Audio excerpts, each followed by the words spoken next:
તો સાળંગપુર ધામમાં સોનાના વાઘામાં કષ્ટભંજન દેવ સજ્યા હતા। હનુમાન જન્મોત્સવ નિમિત્તે કષ્ટભંજન દેવને સોનાના વાઘા અર્પણ કરવામાં આવ્યા। દાદાને 8 કિલો સોના અને રત્નોથી જડેલા વાઘાનો શણગાર કરવામાં આવ્યો। 100 જેટલા સોની અને 22 જેટલા ડિઝાઇનર્સે અલૌકિક વાઘાનું નિર્માણ કર્યું।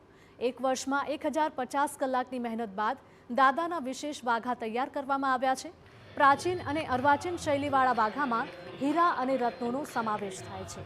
રૂબી, એમરાલ્ડ અને સ્વરોસ્કી હીરા જડીને ખાસ વાઘા બનાવવામાં આવ્યા છે।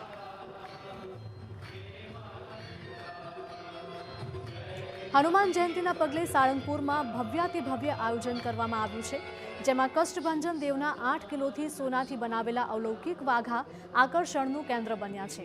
સંતોના માર્ગદર્શન હેઠળ બનાવાયેલા આ વાઘામાં 3D વર્ક, બિકાનેરી મીણો, પેઇન્ટિંગ મીણો અને ફિલિગ્રી વર્ક જેવી બારીક કલાકારીનો ઉપયોગ કરવામાં આવ્યો છે। એક વર્ષના લાંબા સમયગાળા બાદ બનાવાયેલા આ વાઘાથી શણગાર કરવામાં આવતા કષ્ટભંજન દેવના સ્વરૂપમાં એક અનેરી દિવ્યતાની ઝાંખી પણ થઈ રહી છે। મહત્વનું છે કે મંગળા આરતી અને આતશબાજીથી કષ્ટભંજન દેવના વધામણા કરવામાં આવ્યા। આજે સાળંગપુર ધામના મંદિર શિખર પર 108 ધજા ચડાવવામાં આવશે, ત્યારે મંદિર પ્રાંગણમાં 1 લાખ બલૂન ડ્રોપ વડે અને 151 કિલોની કેક કાપીને દાદાનો જન્મોત્સવ ઉજવવામાં આવશે। On May 9th, be part of history.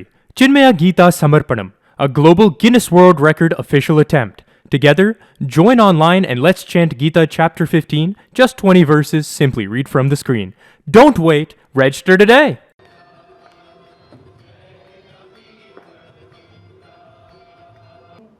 Salangpur ધામમાં વહેલી સવારે દાદાના દરબારમાં મંગળા આરતી કરી અને મોટી સંખ્યામાં ભક્તોએ હનુમાન જન્મોત્સવની ઉજવણી કરી। સાથે જોઈએ તો 151 કિલો જે કેક હતી એ કેક કટિંગ કરવાનો કાર્યક્રમ કરવામાં આવ્યો। આ ઉપરાંત જોઈએ તો મોટી સંખ્યામાં જે ભક્તો છે તે ભક્તો દ્વારા નાચતા કૂદતા ભગવાનને એક અભિવાદન કરતા હોય, જન્મોત્સવની શુભેચ્છાઓ આપતા હોય તે પ્રકારના દ્રશ્યો મંદિર પરિસરમાં જોવા મળ્યા। આજના દિવસે ભગવાનનો જન્મદિવસ હોવાના કારણે 108 ધજા ભગવાનને ચડાવવામાં આવશે, અર્પણ કરવામાં આવશે। આ ઉપરાંત મંદિર પ્રાંગણમાં 1 લાખ બલૂન ડ્રોપિંગ કરવામાં આવ્યા। 1 લાખ બલૂન જ્યારે ડ્રોપ કરવામાં આવ્યા ત્યારે એક અદ્ભુત નજારો જોવા મળ્યો હતો અને ભક્તોમાં એક અનેરો ઉત્સાહ જોવા મળ્યો હતો। આ ઉપરાંત જોઈએ તો અલગ અલગ પ્રકારના કાર્યક્રમો 2 દિવસ દરમિયાન આયોજન કરવામાં આવ્યા હતા, જેમાં મોટી સંખ્યામાં ભક્તોએ જય શ્રી રામના નાદ સાથે ભગવાનને જન્મોત્સવને શુભેચ્છાઓ પાઠવી। Cameraman Dinesh Patel, TV9 Salangpur.